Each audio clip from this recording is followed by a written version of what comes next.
Wait, wait, dude. This is your boy Sheriff Speaks. Right now, I'm talking to you guys about Spider-Man: Homecoming. And I gotta say, man, that was an incredible movie, man. I seen it from top to bottom. It starts off. We see, you know, Michael Keaton's character, Mr. Mr. Toomis. He's with his crew. They're cleaning up. This area in New York after something with what the Avengers did. He's talking to his crew. And the first shocker comes in late. He scolds him about it. Next thing that actually him and one of his crewmates were talking about this picture that a kid drew, and he said, "Oh, this kid has talent. I like the kid's drawing and stuff like that. Maybe you can go somewhere with it." Just silly talk for work. And so all of a sudden, the damage control comes in and literally takes over.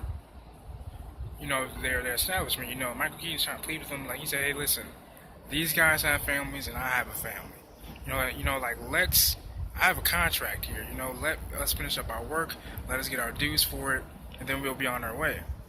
In fact, he said, wait, who the hell are you guys? And then the woman explained herself. She said, "If you have a problem, you can speak with the higher-ups. The higher-ups happen to be Stark Industries, aka Tony Stark, new damage control unit. So, just like it said in the summary, they're out of work, and this, that, and the third. And so, it was actually pretty cool to see how this all went down.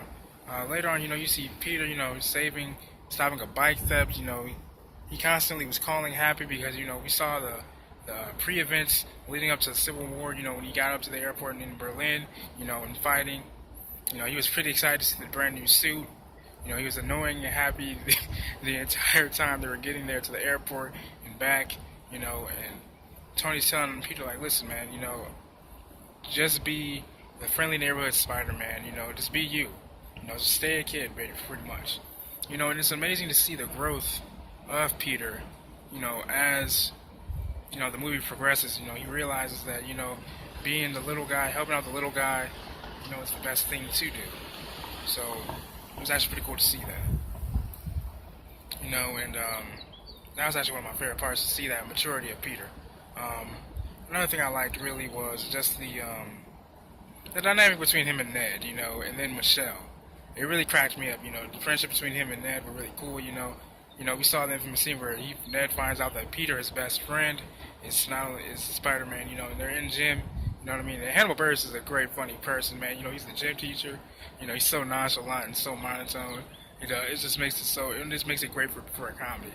Zendaya did a great job, and then the infamous scene where Ned actually, blurs out, "Peter knows Spider-Man," and then Flash, his character was funny too. He said, "Yeah, right. Yeah, and I know Black Widow, those simple, wise ass cracks. Really funny stuff." Then also, I loved how everyone peeped Michelle's slight obsession with Peter. But, she played it off as just being very observant. When she was in detention, she said, actually, no. When they were studying for the decathlon meet in Washington, D.C., she says, actually, he quit, band a couple weeks ago, this, that, and the third. And they're like, "Wait, how did you know this?" She's like, "I'm not obsessed with him." She said, "I'm not obsessed with him. I'm just very observant." And then when they're in detention, she says, Hannibal was like, wait a second, "You didn't even do anything." She said, "I know. I just like to see people's agony or some people's downfall, something of that nature." So it goes to show that she really likes Peter, but still being a hard ass about it, really cute stuff. Then we finally get to see, the big chance. I have to say, the big chances for Peter to, to be with Liz and stuff like that, and him not taking it really pissed me off. I'm like, dude, take the chance. Bro, it's like right there, the pool party, the party, the pool, the rebellious stunt while they were in D.C. Another perfect opportunity to be with the girl that you want to be with, man. But he didn't take it, he chose hero work over that, And then when he saved them on the Washington Monument, that was another cool moment. Then also, him disabling the tracking device, doing stuff behind Tony's back, and also getting well acquainted with his full-blown potential of the suit, naming his AI Karen, getting familiar with her, talking to her while he was trapped in a damage control unit storage, after, stopping the Vulture's second attempt. She was just like, "Listen, just tell her how you feel when you have the chance, and he had a chance. She literally said, "There's your chance to tell her now, Peter, who you are," but he didn't take it. Then also, I want to get to how the first shocker met his end.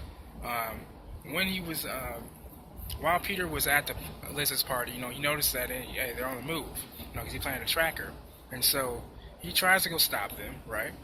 And then all of a sudden, the guy just gets too trigger happy. He kind of just plays with the gun, the tech that he tried to use back in the beginning of the movie at the ATM robbery, which was a big thing, big scene. And he's like, but you're out of the crew. I told you not to use this stuff in public. This, that, and the third. You're out. He said, all right. Well, maybe he blackmails him. He's like, all right. Well, maybe I should tell your wife about what you really been doing. And he thinks that he's about to grab. Michael Keaton thinks he's gonna go grab the anti-gravity gun. No. He pretty much grabs a vaporizer and fries him to that. So that makes the black guy the new shocker. So that was actually pretty cool too. Michael Keaton did a great job too. Seeing Gabby, what's her face, was a good thing too.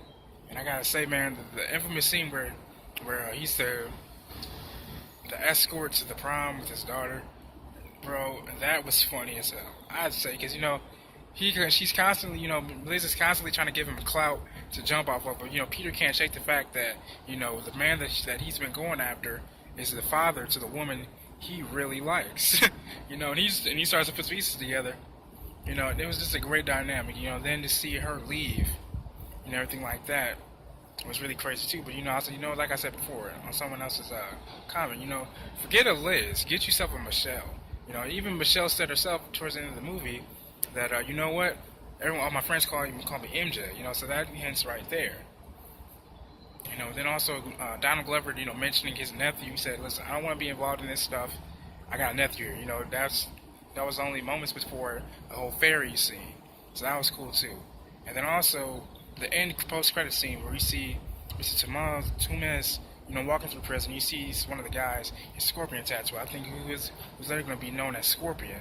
He says, I heard a rumor that you know who he is. And I like this about Michael Keaton's character. He says, even if I knew who he was, I wouldn't tell you. And he just gives him a little smirk and just walks off and goes speak with his family. So that's what I got for you guys today. This is your boy Chase the Speech. Make sure you guys like this video, subscribe to the channel. How much you guys think about the video and the movie in entirety? What do you guys think? I love it from top to bottom.